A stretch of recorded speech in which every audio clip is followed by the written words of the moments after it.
Well, after a short, no, not so short, a short break because of exams and all the studying and our parents not letting us watch TV, let alone shoot for TV, we're here with another fresh start to tell me a story. We bring to you biblical stories with, of course, a lot of creativity, art, and something for you to remember. I've got three very young, dynamic friends who are here, and they're going to introduce themselves now. My name is Sparkus. I'm 8 years old and I live in Karansalam. My name is Benz. I live at Santa Cruz and I am 9 years old. Hi, I'm Abigail and I am from Marga and I am 8 years old. My name is Jessica Sharma and I live in Miramar. So we're good about that. Now that we're going to be doing a story about friends, do you guys have a best friend? Or friends? Do you have friends? Yeah, but my best friend moved away to America like a few months ago. Oh, okay. What's your best friend's name? Arman. Arman. What's your best friend's name? Gary. Yari? Ashna. Ashna. What do you think is one quality of being a good friend? What is that one quality that a good friend should have? Happy. A best friend should be always happy and, Helpful. helpful, yes. And they should keep promises that they make. Very true. You should keep the promises that you make. There's one such very, very, very friendly and loyal story in the Bible, and we're going to tell you about it in a very short while. But before that, we're going to do some craft. So, Spartacus, can you tell us what material we have today to work with? We have ribbons of different colors. Ooh, Blue, red, yellow and black. great. We have some tape.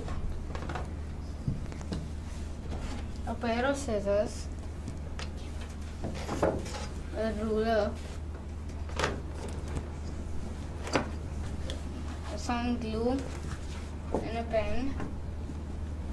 And card paper. Lovely. So, the card paper that we're using today, if you can see, it's not very thin. It's a little heavy and stiff. If you don't have card paper like this, your moms and dads bring stuff in boxes, or you can go to the nearest shop and they have these brown cartoon boxes that they put, chips in or biscuits in. You can ask them for a box like that. They actually throw it away. You can use that card paper to go ahead and make this craft. The first thing we're going to do is cut the card paper into a square. What is the property of a square? How do you know if something is a square? If they all have equal sides. Correct. So let's take 8. So there's 8 this side, 8 centimeters this side, 8 centimeters here, and 8 centimeters from there to here. So we have a square. Spartacus, can you cut this square for us? And Benz, can you mark 8 on all sides and draw a square for us?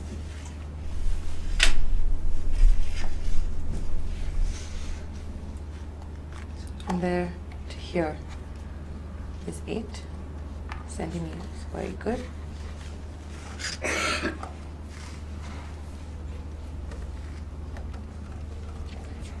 Here. Very good.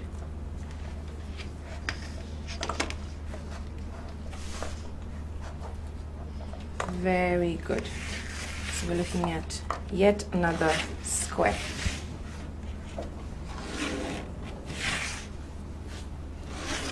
For each child that is with you, we're going to need one cardboard square. So if there are 20 kids, parents, adults, you're going to need 20 squares.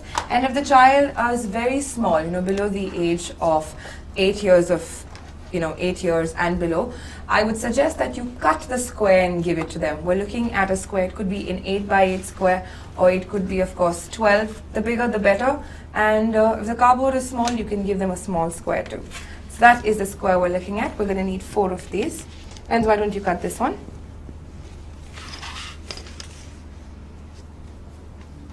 8 8. All sides should be equal, and that's when it's a square. 8.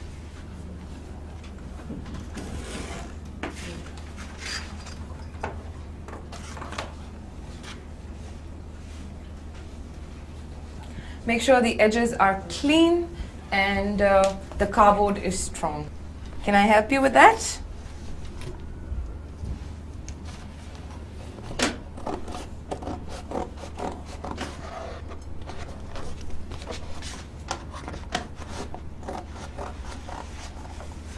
Two.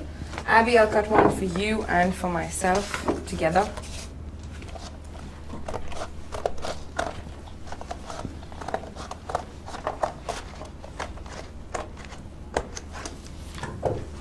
We're going to keep the leftover cardboard away. Always remember the waste that is created while making craft items can always be reused for another one. Now this is where the beauty begins. We've each got one piece of cardboard. What we're going to do is we're going to remove randomly 4 squares like that out of the sides.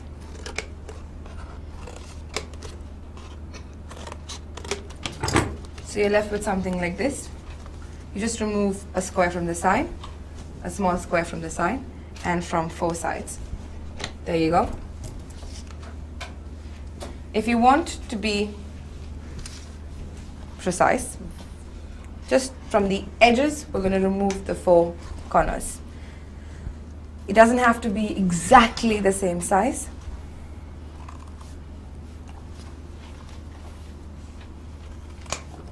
Very nice.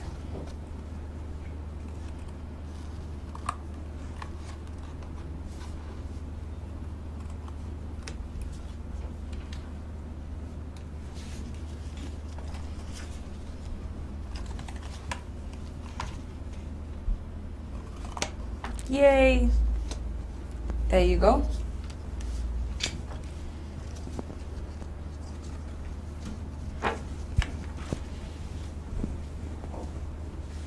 So what do you think we're making? Any idea? Cross. A cross? No. I'm not making a cross. We're making puppets. We're not making puppets. A basket. A basket. We are making a basket. We're going to be using these squares by folding the sides in.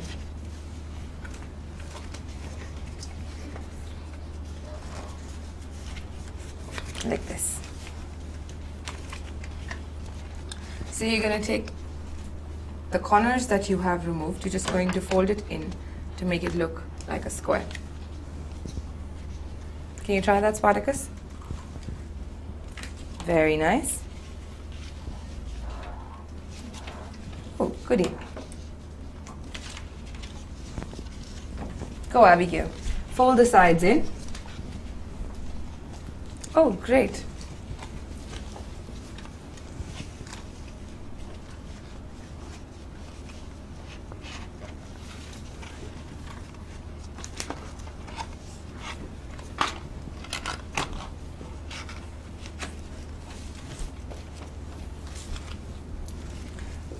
A nice neat fold like Spartacus just did. It's a nice pattern you made there, folding the paper. Very nice pens.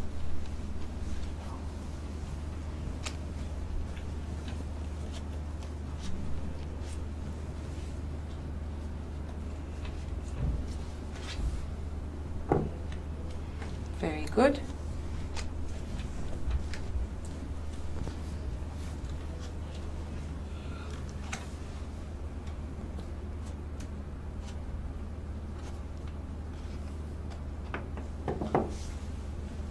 Very nice. There you go.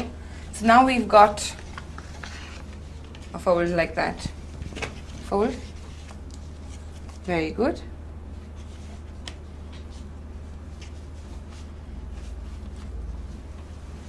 Nice. To give our basket definition, and to make it look more woven through, come this way, Ben. I'm going to show you how it's done. You take your 4 folds and you'll just put just where there's this line that comes. It's called a crease. Can you see the crease? When you fold a paper, you get a crease. Just till the crease, we're going to put, let's just say 2 or 4, how many ever you like, slits like this. Don't cut beyond the crease. Just make sure you're in line with the crease. Like that. So you're gonna have like these little hanging things on all 4 sides of a square. Spartacus, can you show everybody who's watching how many creases you're gonna make and how? Just till the crease. Very nice.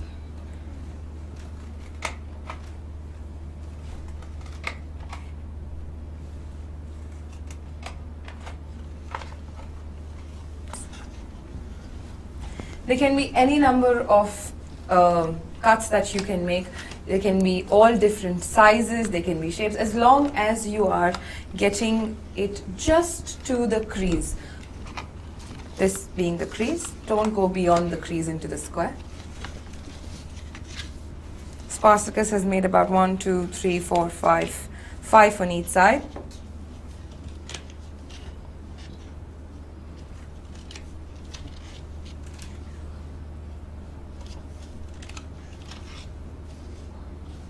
Great.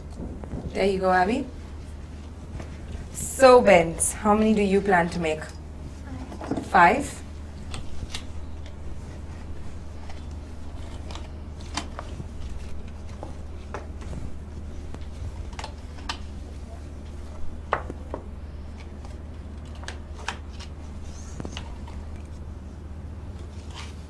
Lovely. And there finally we have Benz making his cuts into the 2V basket. Do you know what's the art of making a basket with, like, say, bamboo sticks or different kinds of threads called? There's a word for it. Carving. No, it's not carving. But you're close. Bending. No, not bending. It's called weaving. When you take 2 materials, or just say cloth or bamboo, and you put it across each other and you make a kind of a pattern. It's called weaving, and that helps to keep the basket together. So we're going to be learning how to weave today. How cool is that? Quite cool? No. Spartacus doesn't believe me that it's cool, but we're going to make Spartacus believe that it's cool.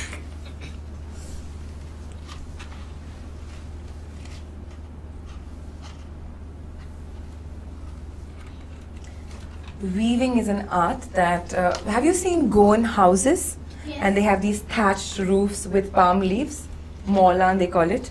That is also done by weaving. They take the palm leaf and they weave all of its leaves together to make.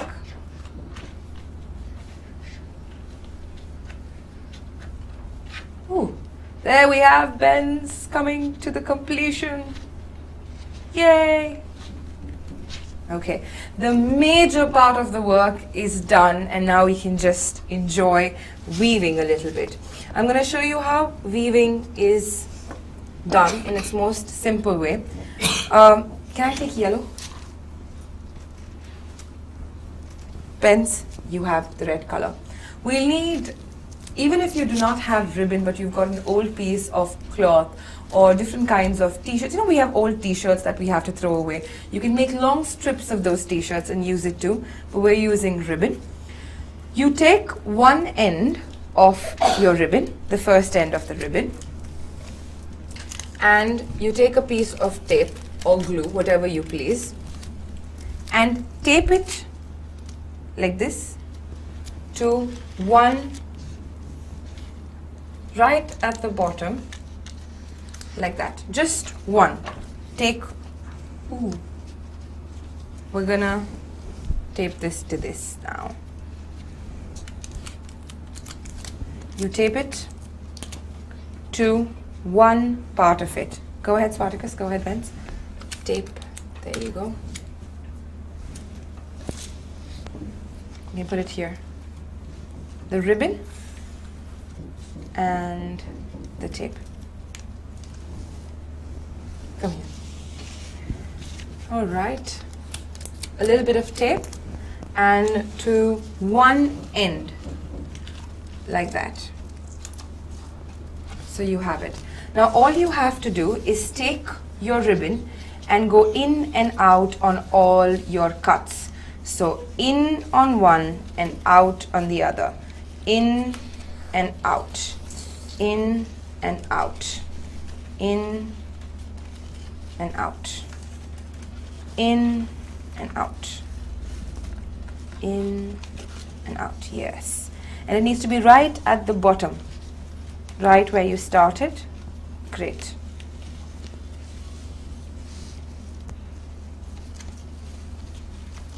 Very nice. Your first round will look something like this. Go ahead. Yay. Once you have finished your first round like Spartacus has, you are going to be doing the second round like that again. So you go once more. If you want, you can change colors, but we're going to go ahead. So you're going to go in and out, in and out, all the way again. There you go. Very good. I'm going to complete mine or I'll be left behind.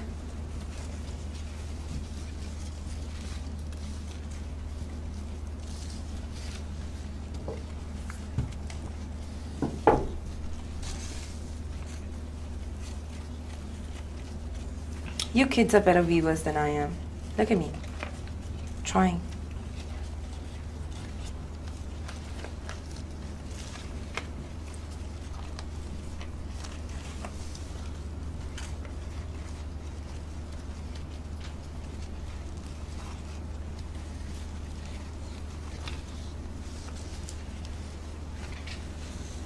Very nice.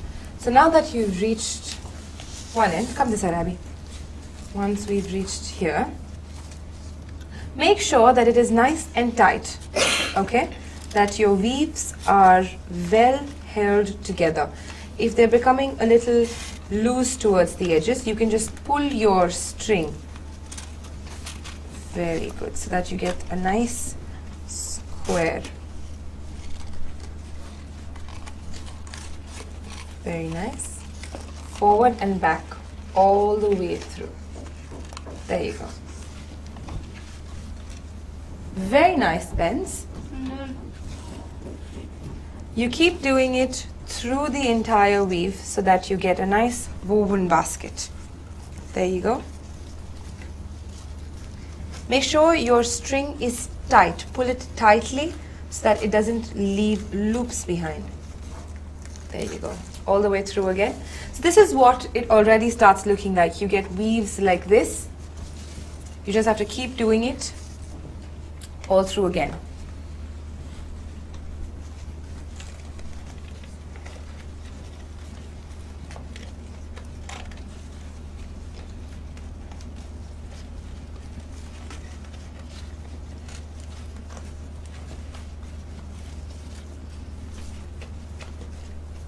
Very nice. So Benz has finished his first set. Can you see that? Looks nice, Benz. If you have something like Benz does, where all of the weaving has gone right up, you just use your fingers to pull it lower. Sorry, I didn't mean to do that. Pull it lower. So you can go in for another round. So Benz, we're going to go for another round from here onwards, okay? There you go. There. Oh, lovely.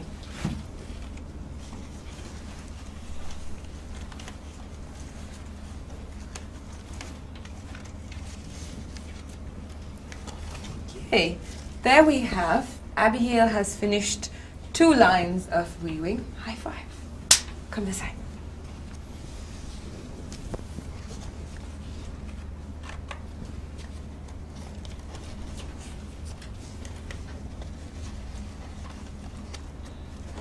Here, you got to complete the entire square. Well done. Ooh, there we go. Spartacus has completed 3. Looks nice, Spartacus. Got a nice black and white basket going there.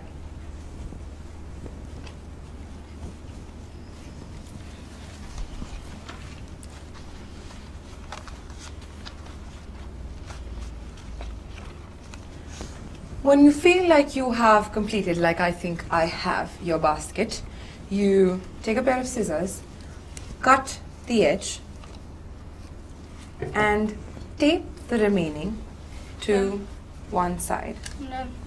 Yeah? You think you're done? There we go. So you tape it on the outside and you'll get a basket that looks something like this. Can we tape it for you, Spartacus?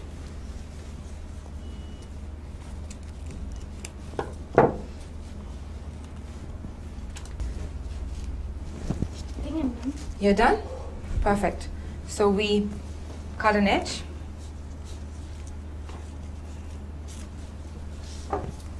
And we tape it like that. Yay! We've got our 3rd basket. And you put in tape. Very nice, Abby. So you tape it from side to side so it doesn't move, and you can use your ribbon again.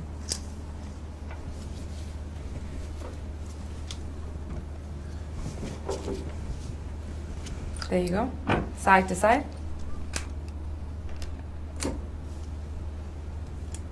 Very nice. Thank you, Abby. Ben's, we're done?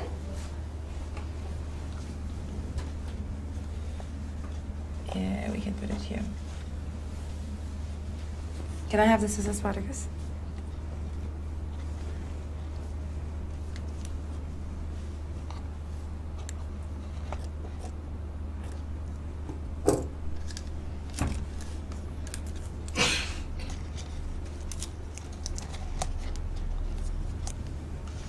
There we go. Well, we've used one color per basket. Imagine doing it with more colorful material.